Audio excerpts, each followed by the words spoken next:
Hello, everybody. How are you doing today? My name is Tony Zano, and this is episode 197 of the world famous University Love podcast, also known as Online Marketing Moves. Ladies and gentlemen, I have a question for you. Did you watch the Super Bowl yesterday? Was you sad? Me, I watched about 5 minutes of it, and I knew in the 5 minutes I watched that game, I knew it was over with for the Kansas City Chiefs. It's a sad day. It's going to be another 50 years before the Chiefs win again. The only team, if you're from Missouri, the only team you can depend on is the St. Louis Cardinals. Other than that, I wouldn't count. I wouldn't put too much stock into the Kansas City team. I wouldn't put too much stock in any Kansas City team, baseball or football. And of course, the St. Louis Rams, they flew the coop out of Missouri. And the St. Louis Blues, I love the Blues, but they just won like 2 years ago. They won the first Stanley Cup 2 years ago. So we are still celebrating that. And I will celebrate that for the rest of my natural born days. So I don't care if the Blues ever win again or not. At least I got to watch them win one Stanley Cup. But the Cardinals, if you ever been to Missouri, you ever live in Missouri, the Cardinals, that's our staple. But anyway, enough about that. Today, ladies and gentlemen, we are going to talk about negativity, how to use negativity in your business, how to use negativity in your emails, how to use it in some of your sales, letters and things of that nature. Now, why do I bring this up? Because yesterday I wrote 3 emails yesterday. Two were fairly, it wasn't nothing negative about them. And the third one was just a throwaway. Was a throwaway email. But that email got the most feedback. And that was a very negative email. And it didn't say much. The title, it said unsubscribe or else. So the first, I guess, was an attention grabbing headline, unsubscribe or else. And then I put on there, I said, if you do not open this email, you will be deleted from this email list. And we got about 20 to 25%, 30% of people open up the email. It's pretty good for Super Bowl for a Super Bowl Sunday. All just because the headline was negative, the message in the email was negative. People love to tell you that they enjoy positivity, but nobody watches the news for positive vibes. Okay, people watch the people that do the news. They know the media. They know what grabs people's attention. Negative stories, killings, muggings, robbings, all that stuff. Nobody wants the front. If the news was an hour of, man saved cat from a tree, woman fell from a ladder and the fireman scooped in and picked up, saved it. If the news was an hour of that, nobody would watch the news. Okay, nobody. A lot of people claim they like positivity. They claim they like to hear good news, but no. It's just like if you ask somebody good news or bad news, people always say, tell me the bad news first. Okay. So how can you take advantage of this? Sometimes it's a thing that I learned from a guy named Ben Settle. I subscribe to his I pay for his monthly newsletter. It's very good. And he talked about this last year. He talked about this year. It's called the negative stripe line. I won't go into it in too much detail because, of course, the man probably doesn't want to give away all his secrets, especially for the free, But basically, well, you can always look it up yourself. Basically, it's because people have negative thoughts. If you tell somebody, if I come to you and say, hey, we can start an online business, a lot of people are going to say, I can't start an online business. But if you come to them, you say, oh man, it's tough, this online business stuff, you wouldn't be able to make it. You wouldn't be able to handle it. I already know it's not for somebody like you. If you just start with a real negative kind of thing like that, somebody would go, "What do you mean I can't start?" This, that, and the other. Now, you definitely should not use the negative stripe line that often, but every now and then it helps. One thing about marketing, one thing about selling. Sometimes you want to tap into somebody's. Sometimes you want to tap into their emotions. You want to tap into their fear. Fear. It's not manipulation, but it's it's all part of the selling process. If people think, of course, because if they was comfortable, if somebody was comfortable in the way they were living, I have 500 people, 600 people on one email list I got. All right. If those people were comfortable with the lives, they definitely wouldn't be on the email list. You know what I mean?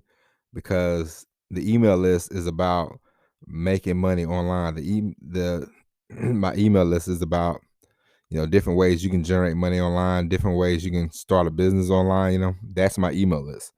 So of course they all naturally, I had a few people write me or whatever, and they say, "Can you get me off this email list? Unsubscribe me. I'm good. I don't need this." And it's like, you first off, you can unsubscribe yourself, and second of all, you signed up for the email list. It's not like I went out and looked for you. You signed up for the email list. But why do they want to get off? Because people have a lot of people have negative images of themselves. So if you're doing marketing, if you're doing a sales letter every now and then, you can pull out the negative strike line and you can tap into those fears, you can tap into those emotions, and you can go more negative than them. And that might be like, wow, well, okay. if you say, if you do something like, "Oh, this thing is expensive. This thing is $2,500. These are the reasons why you shouldn't buy it." And then if you have thought of all the reasons that they shouldn't buy it, and they're like, "Well, I was gonna say all that, but I think I can do it," or whatever. If you go deep negative, deeper than they can go, then more than it's a good chance that they'll buy from you. Okay, it's just a psychological thing. But people, you know, every now and then I whip out a negative email, and a lot of times it gets a bigger response than my normal email. Now I don't like to be. I come from a negative. I grew up in a negative environment, so the age I am now, I just want peace, love, and rock and roll. So I don't really like to go negative too often. Plus, you don't want to overdo it. You don't want to overuse it. There's different ways you can get different ways, different emails you can write. So if you spent every day, 365 days out the year writing negative emails, nobody's gonna respond after a while. It's like a coach. every now and then, every now and then, a coach has to come in, and yeah. Every now and then, a coach has to come in, and even though the team might have won by 20 points, he'll come and he'll say, "What the F did you what the F was that? That you sucked that game, blah, blah, blah, blah, blah," because the coach has to go a little negative, because if you keep winning games, people are gonna get fat and they're gonna get happy. I'm like, "Oh, we just winning games and we could take it easy." So every now and then a good coach will come in and shake it up. Every now and then you in the email marketing, you have to shake it up. Sometimes you have to use a headline that will catch people's attention. Sometimes you have to write an email that will catch people's attention. As I told you once, I have written, I wrote an email once as I was imitating shut up, you. Once I was imitating a sermon, you know what I mean? Like a preacher. So I wrote this long email about preaching and how you need to come to the house of affiliate marketing and things of that nature. I'm going to have to pull that email out one day, but that was a pretty good email. I got one complaint, but that's the thing about email marketing. That's the thing about marketing, period. You want to move the needle. You don't want people sitting on the fence. So that's why every now and then you have to pull out the negativity and use it and see where they go. They're either going to accept it or they're going to reject it. One of the two. That's the main goal when it's about selling. It's about marketing. They're either going to buy from you or they ain't going to buy from you. Simple as that. It's not a let me hang out and let me sit on you. Some people are going to buy from you more often than others. Some people are going to buy from you every now and then. But what you don't want is somebody sitting on your email list for 6 years and then they buy the cheapest product in like year 7. It's like, it's kind of a pain. And then those are the people that most of the time that complain the most. So you definitely, as you get further and further into the business, you want to you want to make sure you are figure out who your customers are. Make sure you try to get good quality customers. You don't want the freebie. You don't want the freebie junkies. You don't want the tire kickers. You don't want those kind of people hanging around you all the time, because you can have a list of, say if you had a list of 50,000 tire kickers, you wouldn't make a dime. You have a nice size email list, but you wouldn't make any money because they would always want free stuff, and don't always try to give away everything free. Don't give everything away for free. Charge somebody something. But getting back to the negative strike line, yeah, every now and then, every so often, pull it out. Every now and then, if you want to write into your sales letters about negativity, going negative. Even in the Bible, I read a verse. I can't really quote it, but I read it 2 or 3 weeks ago, and Jesus, he was being negative, and he said, "If you don't believe me, then come with me, or come, something like that." And I was like, "Wow, look at Jesus. He's using a negative strike line." Okay, so if it's in the Bible, then it, a lot of different things in the Bible you can use in marketing, because it's an interesting book. I read the Bible every day. I don't read it for that purpose, for marketing purposes, but it's interesting stuff in there. And religion does move the needle. If you ever want to talk about religion in the email, you definitely will move the needle. All right.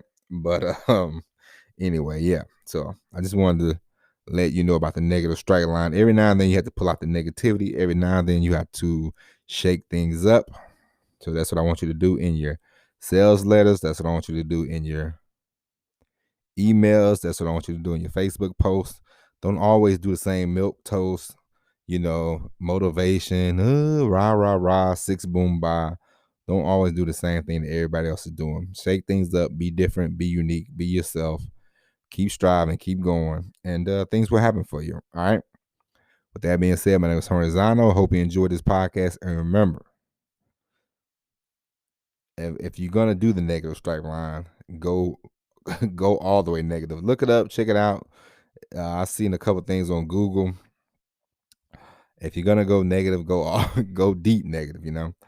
Go so negative that the people they won't know what to do with themselves. Put the opportunity in their face, tell them why they shouldn't buy it, and then after that, they don't have any reservations, and more than likely they'll buy from you. All right, and just keep that in mind. There's all kind of different techniques, and you and I need to explore them.